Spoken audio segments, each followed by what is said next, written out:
Thanks, Eva and the jury.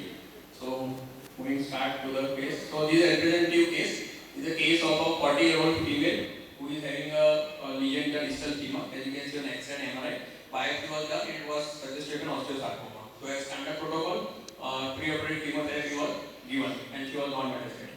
So, moving on to the main surgical plan for any sarcoma which is there, what we want to attain is a white margin.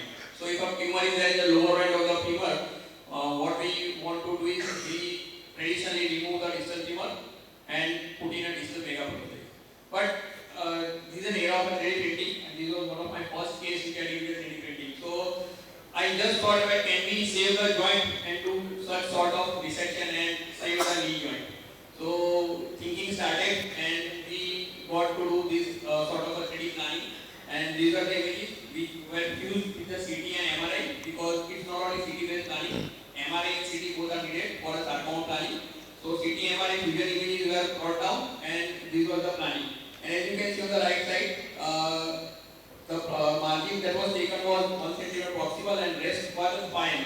So bare minimum 5 mm margin is recommended. Tumor negative margins are very important. This was a very cut-to-cut case because if we go more margin, then the ligaments were to be sacrificed. So this was a very borderline situation. But we tried to do with a proper planning. So these are all these planning images that have been done and considered. And this was a 3D model that we got preoperatively so that we could get a fair idea that how a intraoperative resection would be done. And this was the jig on the right side, as you can see. This was the jig because made to have a precise cut. And so, as you can see on the right side video, these jigs are very much patient dependent. Any sort of mismatch can get you into the tumor. So we want that jig perfectly fits into the patient at the desired level. So as you can see, after this jig was placed on this model, there is not even a 1 mm movement of that jig. And this is very important to get a proper cut and proper desired resection or intraoperatively.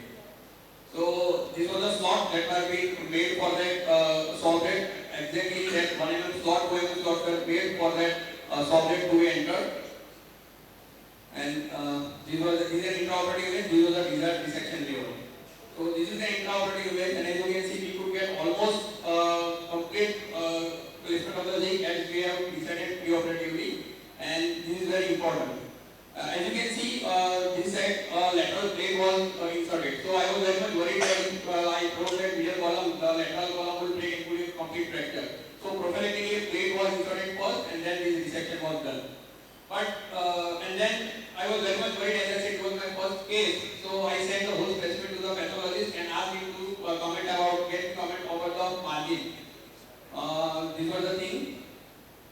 And we planned that if the margins were negative, we put this to the spectrum and do some sort of a biological reconstruction. This is not my image, this is what we expected to do this thing. And ultimately, this is how we get a union. But as I said, this was my first case, and as I sent that specimen to the pathologist told me that I am not confident about the margin because they are very, very close rather than traditional. So ultimately, we had a backup plan, so I removed that whole distal tumor and put in a Megaprosthesis. But the main thing was this report. And as you can see, the whole planning, the margin that was we had intended to get preoperatively, the final specimen showed same thing. So even if I could have gone with my plan, I could have achieved that thing. But as I said, this was the first case of my treatment, and I was very much worried. So from now on, cases. And the conclusions are so 3D printing jigs are very much reliable. Planning needs to be done